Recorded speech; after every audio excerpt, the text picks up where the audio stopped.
We are back. This is our 6th episode, and we are back with our favorite guest. My dog. My God. Destiny. Hey. Yes. And we are about to talk about such a topic. Yes, we is. We're going to get into I it. prepare myself right now. See, we talked about this topic, y'all, on my last guest before last. A little bit. And we was talking about church. And all the things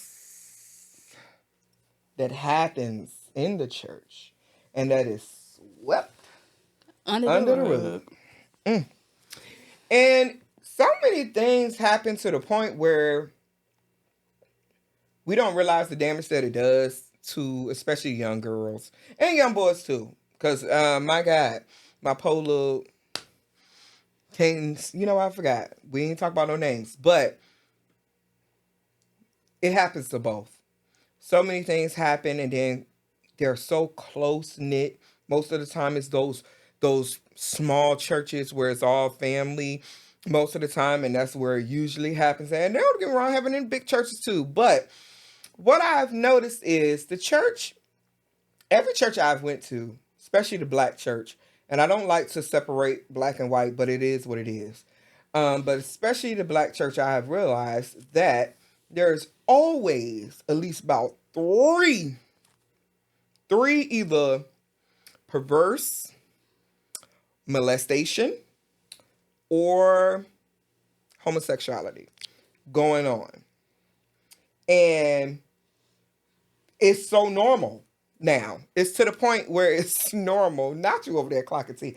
But it's so normal to the point where when things do happen, we don't even, it's like, it's almost like we don't think that it's wrong. We don't even think it's wrong, and we just be going on with life, don't even tell nobody. When these people really should be locked up for the things that they done. In realistic life, most of these men should have went to jail. Meanwhile, we just sweeping things under the rug. And not just sweeping it under the rug. We're supposed to be doing it for transformation, right? For forgiveness. And hopefully they transform and become somebody else. And the whole time they still like that 20 years later.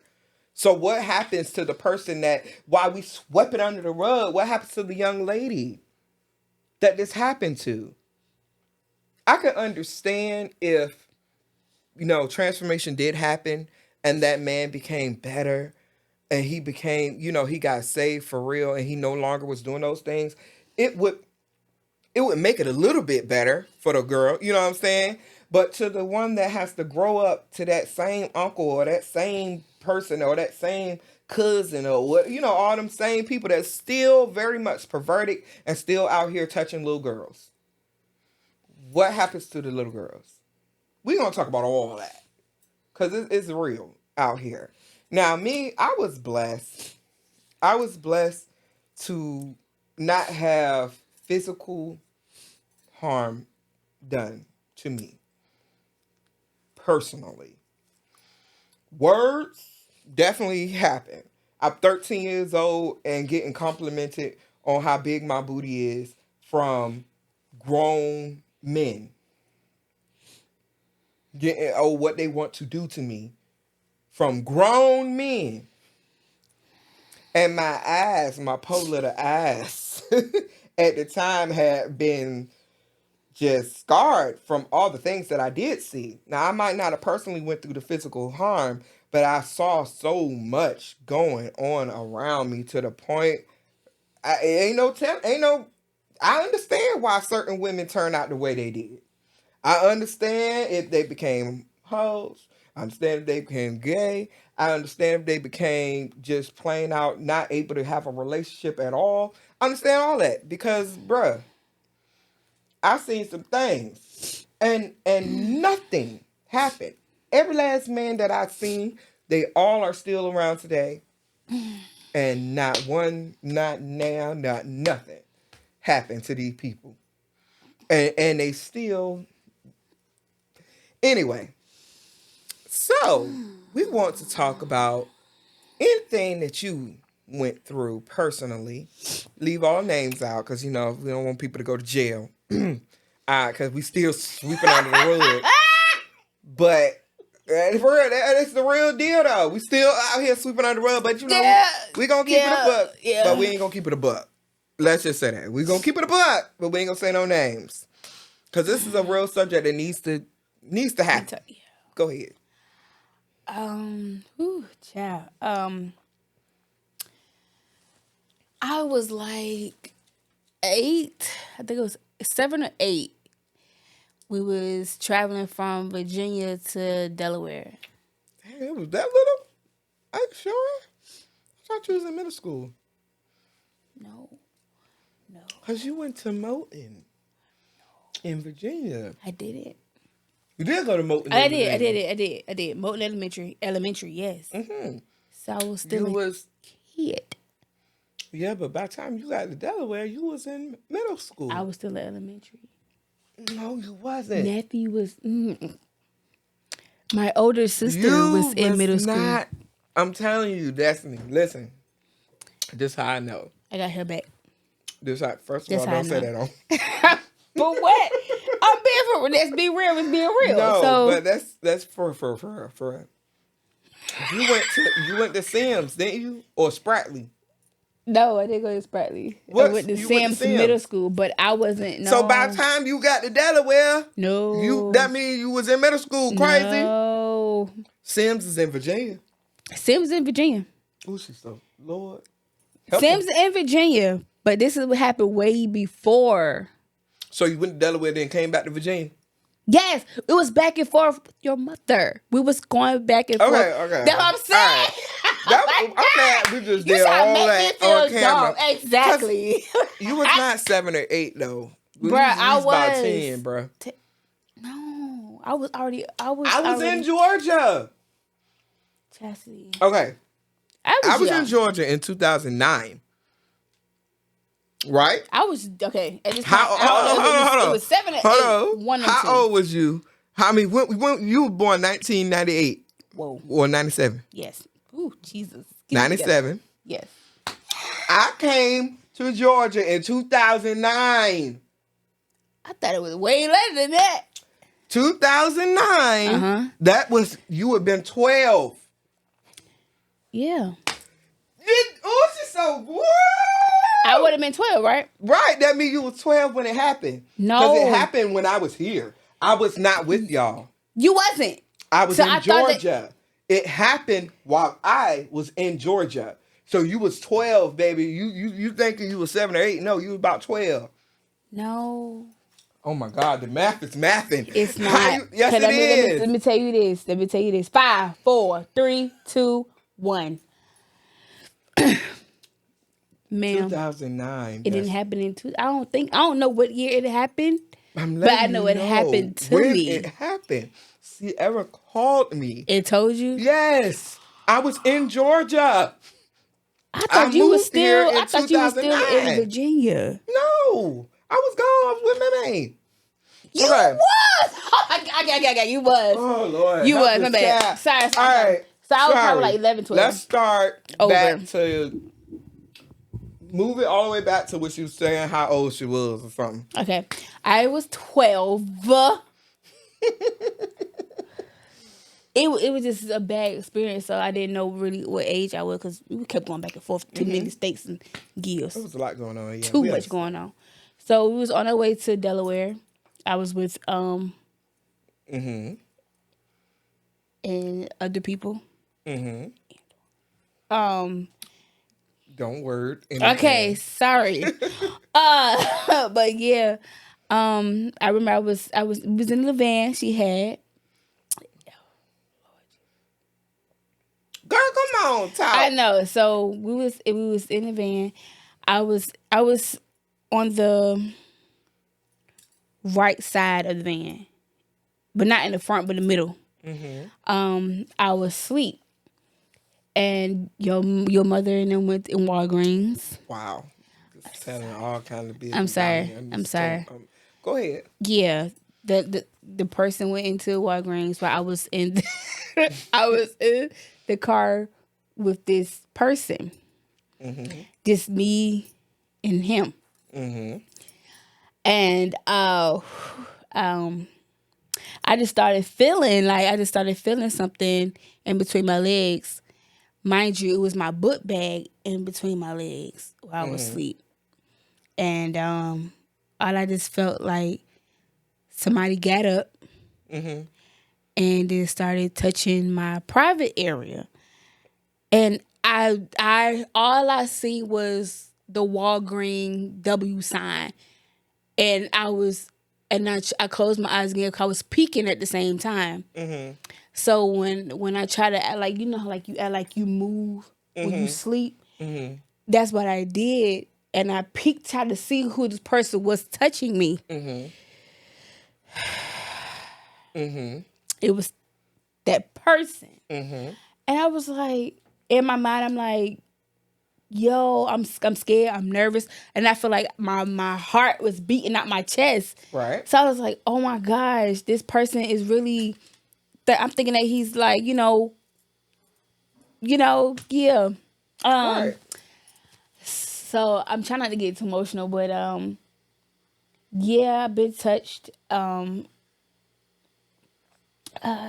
So when that situation happened, at that moment, I was scared. I didn't know what to do. I didn't know who to tell. Nothing. My daddy wasn't in my life, so my mama, she was always scary. So it's like I didn't know, like, should I tell her? Cause I don't know. Like, I'm gonna get a whooping by this, whooping about this. So I was like, oh, I didn't know who else to tell. But that my cousin that was there at that time, he was there comforting me. Like he was there. He was there for me. He was rubbing me, telling me, hey, I feel like you should tell because this happened to you. You should tell somebody. And then that's when I told. And she was not playing. That's why You I told the right love her. person. You told the right person for sure. I love her for that. I really love her. Like, yeah, you definitely told the right person because that one right there, she don't play no games. I know. Right. That's why I love her. When I say she went down to like to nitty and gritty, it was like it was embarrassing at the same time, but I felt like I was saved. Yeah. At that moment. And that the fact that she believed you, because that's you going through that. If they gonna what they gonna say when I say this? Is they gonna believe me? What's gonna happen? Like you said, am I gonna get a whooping? Yeah. Like you're going through a lot of things as a child. I can imagine because you never went through this before. And it's crazy. I had a similar situation. We weren't dealing with church, but I had a similar situation to that, and I still to this day have not said anything about it because yeah, and I'm not. Okay. Only because, and it's not in a sense of you, and like, my thing is not because of me. It's because of what's going to happen when I say this. Who it's going to hurt. All the families that might be completely broken, behind it. So that's why I just, just hold that in and not say that. I mean, because at the end of the day, I was grown. When mine took place, I was 18, so I don't know if that's real grown or you just think you grown. But it definitely was something that happened, very similar to you, but I just let it go. Because if I say this, it's gonna ruin this, and the third. So that's what I'm thinking about. Like, nah, I can't do this. It's gonna break up families. Everybody's just gonna go to hell. Everybody, for real, that's all I'm thinking about. So I just said, forget it. I'll deal Yeah. with it. But I dealt with that person accordingly from there on out. Oh I don't yeah. play a certain way. We don't do Me certain neither. things. You just stay Nope. over there, buddy, and stay over Right. here. You know, Hello. right. But the thing is, when something did happen, now I said earlier, nothing happened to me as a child physically. Besides what I told y'all, the grown men talking about my booty and stuff like that.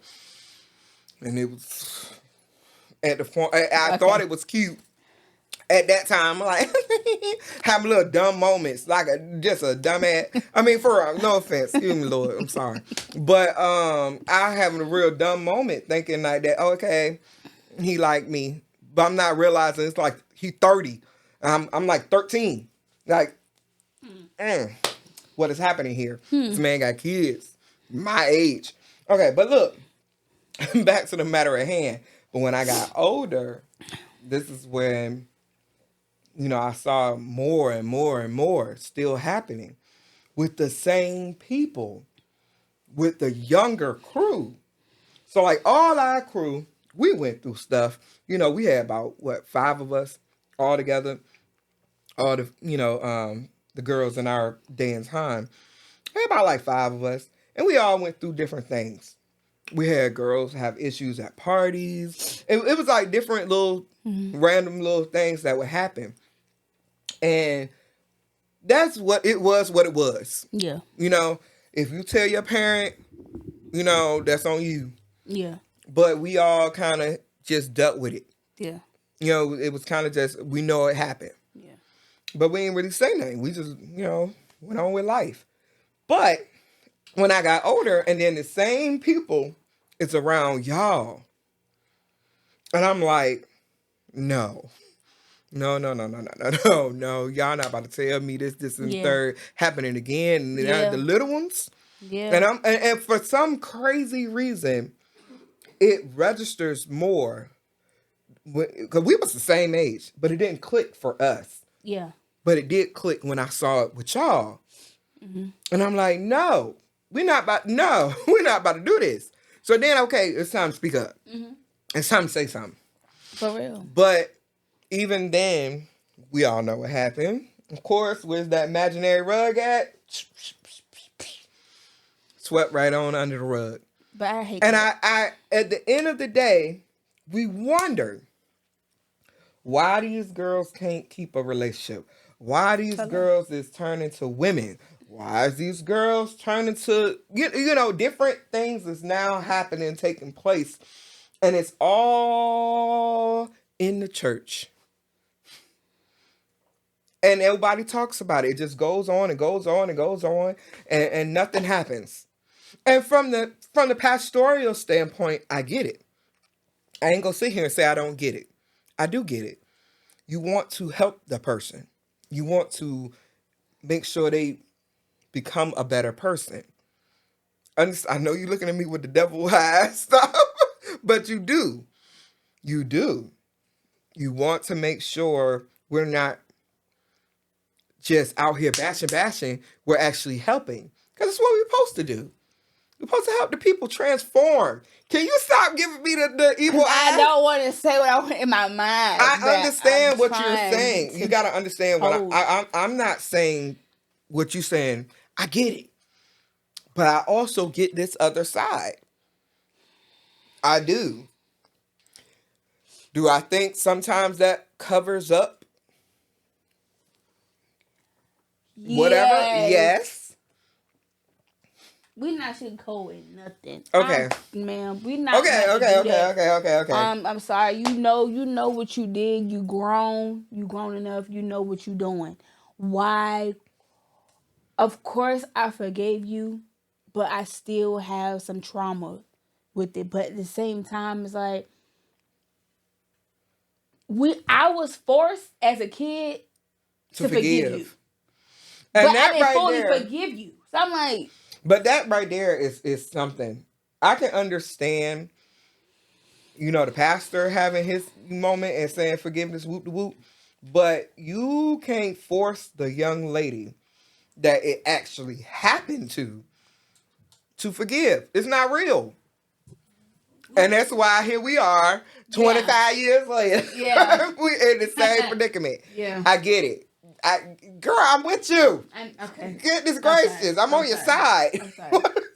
Neat. Why you gotta get at me? I'm sorry. But no, I do get it. 100%, because at the end of the day, it's not real. If you do say, "Oh, I forgive him," you a child. You don't know what you forgiving. Then years down the line go on, and you got all this trauma that you going through. You can't, do certain things right because you. My bad. I'm just putting you a little bit. Well, you done been out there anyway. You done been on our dating episode. Everybody done heard all your trauma. Go back. Episode 2, guys. Watch episode 2. But the truth of the matter is, you do suffer from so many things now. Yeah. You have trust issues. I'm saying it all comes from that. Of course, you have the daddy issues too. But all in all, with the daddy issues on top of it, it really make you not trust. Men. Don't trust nan. That's how it is. My God. That's how it is now, though. Can you honestly say? Yeah. You're right. You can't get past certain thresholds in your relationship. That's why I honestly feel like you haven't got to the next step yet, because you stopped before we even get to. Girl, I ain't doing that with him. I don't know what that. It always got some sort of excuse. Why are you looking at me like that? You always got some sort of reason why you can't get to the next level. Why you can't take it to. I know. And it ain't always I know. their fault. It's my fault too. I know. I love you though. But anyway, we gonna go on to our next guest on this subject because this subject was just a piece of church hurt. See, we that was just a little piece of it. We got a whole other side I want to bring to the table too. But we're going to talk about that. Right, spirit fingers. We're going to talk about that with the next guest. But thank you for coming on, Destiny, and telling your story, because I'm pretty sure it really wasn't easy to just get up here and say that to the whole world, for real. So thank you for coming on and letting us hear stuff that's been swept under the rug.